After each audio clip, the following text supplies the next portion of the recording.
നമസ്കാരം കൂട്ടുകാരെ, എല്ലാവർക്കും വീഡിയോയിലേക്ക് സ്വാഗതം. മലയാളികളുടെ ഏറ്റവും പ്രിയപ്പെട്ട ഒരു ഭക്ഷണമാണ് കപ്പയും മീൻകറിയും. അപ്പോൾ ഇന്ന് നമ്മൾ കപ്പ പുഴുക്കും വാളക്കൂരി മുളകിട്ടതുമാണ് ഉണ്ടാക്കാനായിട്ട് പോകുന്നത്. ഇന്ന് നമുക്ക് വേമ്പനാട്ട് കായലിൽ നിന്ന് ഒരു 5 വാളക്കൂരിനെ കിട്ടിയിട്ടുണ്ട്. അപ്പോൾ വാളക്കൂരി മുളകിട്ടതാണ് ഇന്നത്തെ നമ്മുടെ മീൻകറി. മീൻകറി ഉണ്ടാക്കുന്നതിന് വേണ്ടി നമുക്ക് ആദ്യമേ ഒരു മസാല പ്രിപ്പയർ ചെയ്യണം. അപ്പോൾ നമ്മൾ ഒരു ബൗൾ എടുത്തു. ആ ബൗളിൻ്റെ അകത്തേക്ക് ഒരു 5 ടേബിൾ സ്പൂൺ മുളക് പൊടി ഇട്ട് കൊടുക്കുക. ഒരു 1.25 ടേബിൾ സ്പൂൺ മല്ലിപ്പൊടി ഇട്ട് കൊടുക്കുക. മീൻ കുറച്ച് അധികം ഉണ്ട്, അതുകൊണ്ടാണ് നമ്മൾ ഇത്രയും മുളക് പൊടി എടുക്കുന്നത്.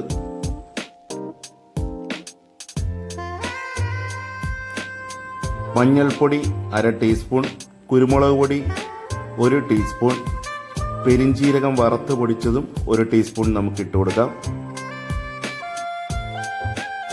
പൊടികളുടെയൊക്കെ പച്ചമണം മാറുന്നതിന് വേണ്ടി നമുക്കിതിനകത്തേക്ക് ചൂടുവെള്ളം ഒഴിച്ചു വെക്കാം. ചൂടുവെള്ളം ഒഴിച്ചതിന് ശേഷം ഒരു സ്പൂൺ ഉപയോഗിച്ച് നന്നായിട്ട് മിക്സ് ചെയ്യുക. വെള്ളം പോരായ്മ ഉണ്ടെന്നുണ്ടെങ്കിൽ നമുക്ക് വീണ്ടും വെള്ളം ഒഴിക്കാവുന്നതാണ്. നമുക്കൊരു കുഴമ്പ് രൂപത്തിൽ ഈ മിക്സ് ഇരിക്കണം. അതിന് കൂടുതൽ വെള്ളം ഒഴിക്കരുത്. ഇനി ഒരു മിക്സിയുടെ ജാറിനകത്തേക്ക് ഒരു 10-12 ഉള്ളി, ഒരു വലിയ കഷ്ണം ഇഞ്ചി, ഒരു 6-7 വെളുത്തുള്ളി, ഇത്രയും സാധനം ഇട്ട് ഇതേപോലെ ഒന്ന് ചതച്ചെടുക്കാം. ഉള്ളിയൊക്കെ ചതച്ച അതേ ജാറിനകത്തേക്ക് നമ്മൾ നേരത്തെ മിക്സ് ചെയ്ത് വെച്ചിരിക്കുന്ന മസാല ഒന്ന് ഇട്ട് കൊടുക്കാം. മസാല ഇട്ട് കൊടുത്തതിന് ശേഷം നമുക്ക് നന്നായിട്ടൊന്ന് അരയ്ക്കണം. അപ്പോൾ ആദ്യമേ അരയ്ക്കുമ്പോൾ വെള്ളം ചേർക്കരുത്. പിന്നീട് അതിൻ്റെ തിക്നെസ് ഒന്ന് ഇതാക്കാനായിട്ട് നമുക്ക് കുറച്ച് വെള്ളം ചേർത്ത് കൊടുക്കാവുന്നതാണ്. അപ്പോൾ ഇങ്ങനെ മസാല അരച്ച് മീൻകറിയിൽ ചേർക്കുക എന്നുണ്ടെങ്കിൽ മീൻകറിക്ക് നല്ലൊരു കൊഴുപ്പ് കിട്ടും. അതിന് വേണ്ടിയിട്ടാണ് ഈ മസാല അരയ്ക്കുന്നത്. ഒരു മൺചട്ടി അടുപ്പത്തേക്ക് വെച്ച് അത് ചൂടായി വന്നതിന് ശേഷം നമുക്ക് അതിനകത്തേക്ക് വെളിച്ചെണ്ണ ഒഴിച്ചു കൊടുക്കാവുന്നതാണ്. വെളിച്ചെണ്ണ ഒഴിച്ചു കൊടുത്തതിന് ശേഷം ചട്ടി നന്നായിട്ടൊന്ന് കറക്കുക. അപ്പോൾ എണ്ണ എല്ലായിടത്തും ഒന്ന് എത്തും. അതിന് വേണ്ടിയിട്ടാണ് ചട്ടി കറക്കി കൊടുക്കുന്നത്.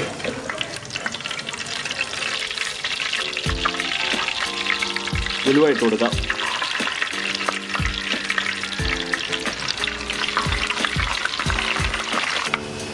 ഉലുവ ഇട്ട് കൊടുത്ത് ഒരൊറ്റ മിനിറ്റ് കഴിയുമ്പോൾ നമുക്ക് അതിനകത്തേക്ക് കടുക് ഇട്ട് കൊടുക്കാം.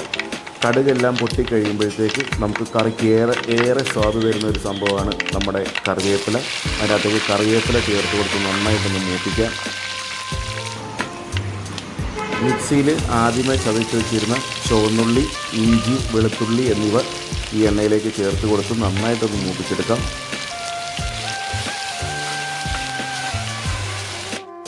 ഒരു 6 വലിയ പീസ് കുടംപുളി ചെറുതായിട്ട് കീറി ഇതിനകത്ത് ഇട്ടിരിക്കുകയാണ്. പിന്നെ നമ്മൾ കുടംപുളി എടുത്തു കഴിയുമ്പോൾ കുടംപുളി നന്നായിട്ട് കഴുകും. ആ കഴുകുന്ന വെള്ളം നമ്മൾ വെട്ടി വെച്ചിരിക്കുന്ന മീനിൻ്റെ അകത്തേക്ക് ഒഴിച്ചു കൊടുക്കുക എന്നിട്ട് മീനിൻ്റെ ഉളുമ്പ് പെട്ടെന്ന് പോയി കിട്ടും.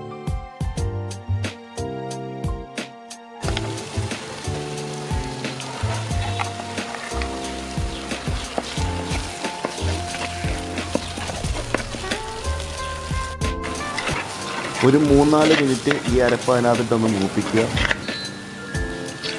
ആ മിക്സി കഴുകിയ വെള്ളം ഇതിനകത്തേക്ക് ഒഴിച്ചു കൊടുത്തിട്ടുണ്ട്.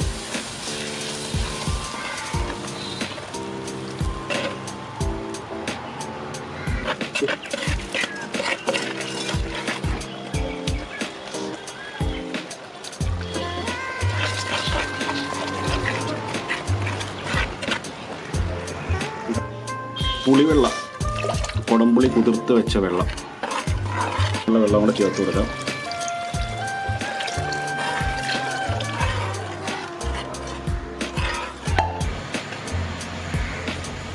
ഉപ്പിട്ട് കൊടുക്കാം.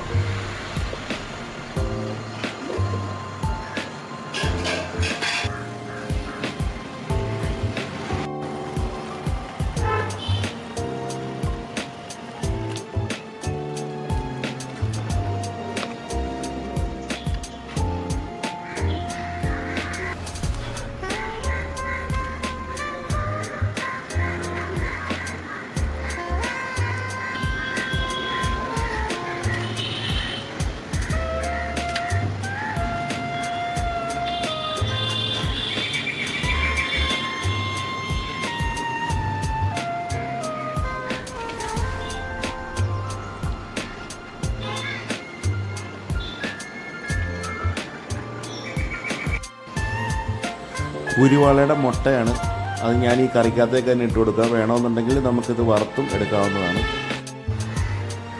മീൻ കറിക്കകത്തേക്ക് മീൻ ഇട്ട് കഴിഞ്ഞാൽ പിന്നെ തവിയോ സ്പൂണോ ഒന്നും ഇടരുത്. ഇതേപോലെ ചട്ടി ഇടയ്ക്കിടയ്ക്ക് കറക്കി കൊടുത്തുകൊണ്ടേ ഇരിക്കുക. പിന്നെ മീനൊക്കെ വേവിക്കുമ്പോൾ നമ്മൾ എപ്പോഴും ഒരു മീഡിയം ടു ലോ ഫ്ലെയിമിൻ്റെ ഇടയിലിട്ട് മാത്രം വേവിക്കുക. 4-5 പച്ചമുളക് കീറിയതിൻ്റെ അകത്തേക്ക് ഇട്ടിട്ടുണ്ട്. ഈ കറിക്ക് ഇനിയും ടേസ്റ്റ് കൂടാനുള്ള മറ്റൊരു മാർഗ്ഗം എന്താണെന്ന് വെച്ച് കഴിഞ്ഞാൽ, നമ്മൾ ഈ വെള്ളം ഒഴിച്ചതിന് പകരം തേങ്ങാപ്പാലാണെന്നുണ്ടെങ്കിൽ കറിയുടെ ലെവൽ തന്നെ മാറിപ്പോവും. കറി നല്ല സ്വയംഭം ടേസ്റ്റ് ആവും. നമ്മൾ പിന്നെ തേങ്ങാപ്പാലിനൊന്നും ഇങ്ങനെ വെള്ളം തന്നെ ഒഴിച്ചാണ് വെച്ചത്. ഇനി നമുക്ക് ഇന്ന് മൂടി വെച്ച് ചെറിയ തീയിൽ ഒന്ന് തിളപ്പിച്ചെടുക്കാം.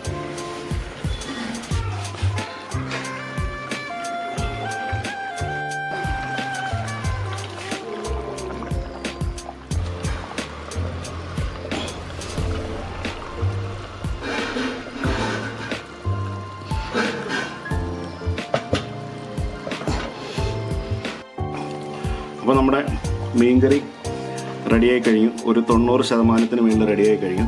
ഇനി നമുക്കൊരു 5 മിനിറ്റും കൂടെ ഇതേ ഫ്ലെയിമിൽ പതുക്കെ ഒന്ന് തിളപ്പിച്ചുകൊണ്ടിരിക്കാം. അതിനുശേഷം നമുക്ക് ഫ്ലെയിം ഓഫ് ചെയ്യാവുന്നതാണ്.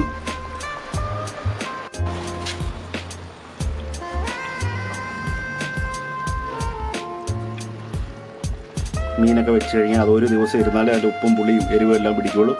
അപ്പോൾ നമുക്ക് നാളെ നല്ല കപ്പ പുഴുങ്ങിയതിൻ്റെ കൂടെ ചക്ക പുഴുങ്ങിയതിൻ്റെ കൂടെ ഒക്കെ പിടിക്കാവുന്നതാണ്. അപ്പോൾ നമുക്ക് ഒരു 5 മിനിറ്റ് കൂടെ കഴിയുമ്പോൾ നമുക്ക് ഫ്ലെയിം ഓഫ് ചെയ്യാം. ചട്ടി ഒന്നുകൂടെ ഒന്ന് കറക്കി വെച്ചേക്കാം.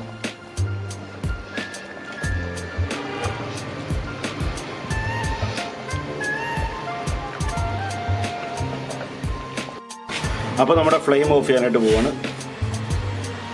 അപ്പോൾ ഇനിയിപ്പം ഇത് മൺചട്ടി ആയതുകൊണ്ട് ഇനിയും ഇതിൻ്റെ ചാറ് കുറച്ചും കൂടി ഒന്ന് വറ്റും. ഇതിന് ശേഷം നമുക്ക് ഒരു ദിവസം കഴിക്കും. നാളെ നമുക്ക് എടുക്കാവുന്നതാണ്. വാളക്കൂരി കറി വെച്ചതിൻ്റെ കൂടെ കഴിക്കാനുള്ള കപ്പ നമുക്ക് റെഡിയാക്കി എടുക്കാം. അപ്പോൾ ഞാനിവിടെ കുറച്ച് കപ്പ എടുത്തിട്ടുണ്ട്. അപ്പോൾ നമുക്കൊന്ന് കപ്പ ക്ലീൻ ചെയ്ത് ചെറുതായിട്ടൊന്ന് അരിഞ്ഞെടുക്കാം.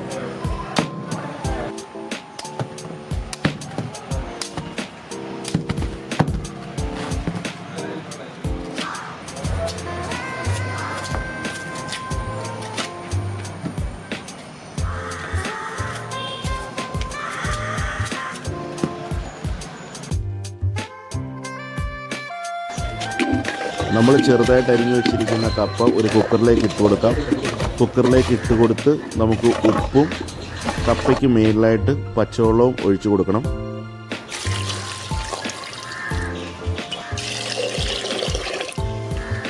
എന്നിട്ടൊരു ഒറ്റ വിസിലിൽ നമുക്ക് കുക്കർ ഇറക്കി വെക്കാവുന്നതാണ്. കപ്പ കുഴയ്ക്കുന്നതിന് ഒരു അരപ്പ് റെഡിയാക്കണം. അതിനുവേണ്ടി നമ്മൾ തേങ്ങ, മഞ്ഞൾപ്പൊടി, ചുവന്നുള്ളി, കരിവേപ്പില, പച്ചമുളക്, വെളുത്തുള്ളി, ജീരകം, ഇത്രയും സാധനം ചെറുതായിട്ടൊന്ന് അരച്ചെടുക്കാം. കപ്പയെല്ലാം വെന്ത് വന്നു. അതിൻ്റെ വെള്ളമൊക്കെ ഊറ്റി കളഞ്ഞതിന് ശേഷം നമുക്ക് അരച്ച് വെച്ചിരിക്കുന്ന അരപ്പ് ഇതിനകത്തേക്ക് ഇട്ട് കൊടുക്കാം. ഇതാണ് അരപ്പിൻ്റെ ഒരു പാകം. കപ്പ അരപ്പ് ചേർത്ത് കുഴയ്ക്കുമ്പോൾ നല്ലപോലെ ഉടച്ച് അങ്ങോട്ട് കുഴയ്ക്കണം. അപ്പോൾ നമുക്ക് നല്ല പുട്ട് പോലത്തെ കപ്പ കിട്ടും.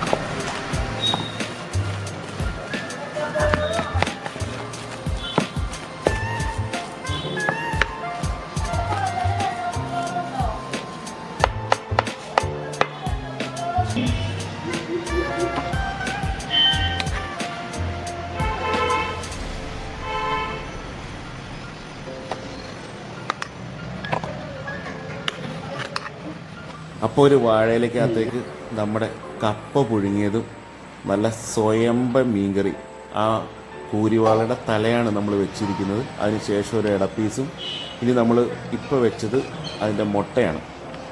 ഇതെല്ലാം കൂട്ടി ഒരു പിടിപിടിക്കാം. അപ്പോൾ വീഡിയോ ഇഷ്ടമായെന്ന് വിചാരിക്കുന്നു. ഇനി മറ്റൊരു വീഡിയോയുമായിട്ട് കണ്ടുമുട്ടാം. എല്ലാവർക്കും നന്ദി, നമസ്കാരം.